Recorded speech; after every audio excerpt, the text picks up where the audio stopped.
ثوبان رضی اللہ تعالیٰ عنہ کی حدیث ہے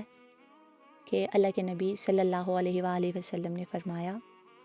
میں ایسے لوگ جانتا ہوں میری امت میں آئیں گے، یاتون یوم القیامتی بحسنات امثال جبال تہامۃ بیضاء، جو تہامہ پہاڑ کے برابر روشن اپنے نیک اعمال لے کر آئیں گے قیامت کے دن، اتنے بڑے بڑے۔ پھر کیا ہوگا؟ فیجعل اللہ ھباء منثورا، اللہ تعالیٰ ان کو مٹی مٹی کر دیں گے، ریزہ بنا دیں گے ان کے اعمال کو۔ اللہ اکبر۔ تو صحابہ کرام نے کہا، یا رسول اللہ صلی اللہ علیہ وآلہ وسلم، صفہم لنا، ان کی صفات ہمیں بتائیں، ان کے بارے میں بتائیں کہ وہ کون لوگ ہیں جو اتنے بد نصیب ہیں، جو اتنے بڑے لوزرز ہوں گے، اتنے نیک اعمال کر کے بھی ضائع، کیا وجہ ہے اس چیز کی؟ تو اللہ کے نبی نے فرمایا، وہ تمہارے بھائی ہوں گے، وَمِن جِلْدَتِكُمْ،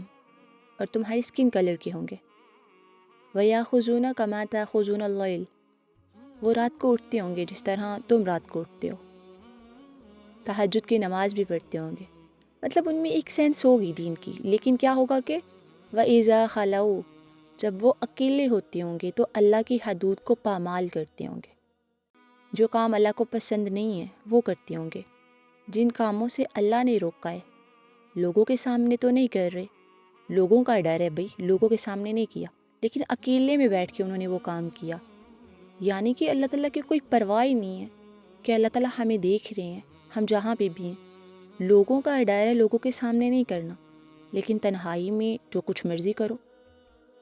تو پھر اللہ تعالیٰ بھی ان کے تمام اعمال کو برباد کر دیں گے۔ ہمیں اللہ تعالیٰ سے یہی دعا کرنی چاہیے کہ اللہ ہمیں ان تمام گناہوں سے بچا لے، اور ہمیں ان لوگوں میں سے کرے جو ہر قسم کے گناہ کو معیوب سمجھے۔ And sins should be a taboo, گناہ کو پبلکلی نہیں کرنا چاہیے کبھی بھی۔ اللہ کے نبی نے فرمایا، کل امتی یدخلون الجنہ الا من ابا، میری پوری امت جنت میں جائے گی ایکسیپٹ جو ریفیوز کر دیں گے کہ ہم نے جنت میں نہیں جانا۔ صحابہ کرام نے کہا، یا رسول اللہ، وہ کون ہے؟ وہ کون ہے ہم میں سے جو جنت میں جانے سے انکار کر دیں گے؟ کون ہیں وہ لوگ؟ فرمایا، من آتانی دخل الجنہ ومن عصانی فقد ابا، جو میری اطاعت کرے گا وہ جنت میں داخل ہو جائے گا، اور جو میری نافرمانی کرے گا، so it's as if he had said I don't want جنہ۔ گناہوں کو حقیر سمجھتے ہیں۔ ہمیں اللہ تعالیٰ سے دعا کرنی چاہیے کہ اللہ ہمیں واقعتاً رسول اللہ کی اطاعت کرنے کی توفیق دے، اور ہر قسم کے گناہ سے بچنے کی توفیق دے۔ گناہوں کو حقیر نہیں سمجھنا چاہیے، بیکاز لیس صغیرۃ بالاصرار ولیس کبیرۃ بالاستغفار، استغفار سے کبیرہ گناہ کبیرہ نہیں رہتا اور وہ معاف ہو جاتا ہے۔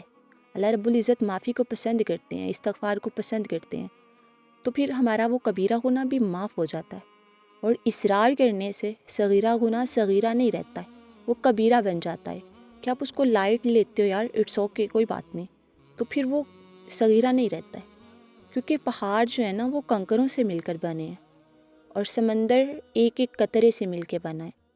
تو یہ جو ہے نا اکیلے میں کیے جانے والے private sins, especially fornication, adultery, looking at bad stuff, addictions, یہ نیک اعمال کو کھا پی جاتے ہیں، یہ ہلاک کر دینے والے گناہ ہیں۔ اگر آپ کے دل میں اللہ کے احکامات کی قدر ہے نا، تو اللہ کے ہاں بھی آپ کی قدر ہے، لیکن اگر آپ کے دل میں اللہ کے احکامات کی قدر ہی نہیں ہے، and you take it for granted کہ یار دیکھی جائے گی، ابھی تو کریں جو ہو رہا ہے ہم سے، یہ تو چلتا رہتا ہے، اپنے اصل کام کی طرف آؤ، کہ اللہ کے احکامات کی تو بعد میں دیکھی جائے گی، اٹس اوکے، کچھ ٹائم کی لذت، کچھ ٹائم کا سکون۔ اگر آپ کے یہ معاملات ہیں، دین اللہ کے ہاں بھی آپ کی قدر نہیں ہے۔ بس یہ جان لے اس چیز کو، اور اپنے دل میں ٹٹولیں، چھان کے دیکھیں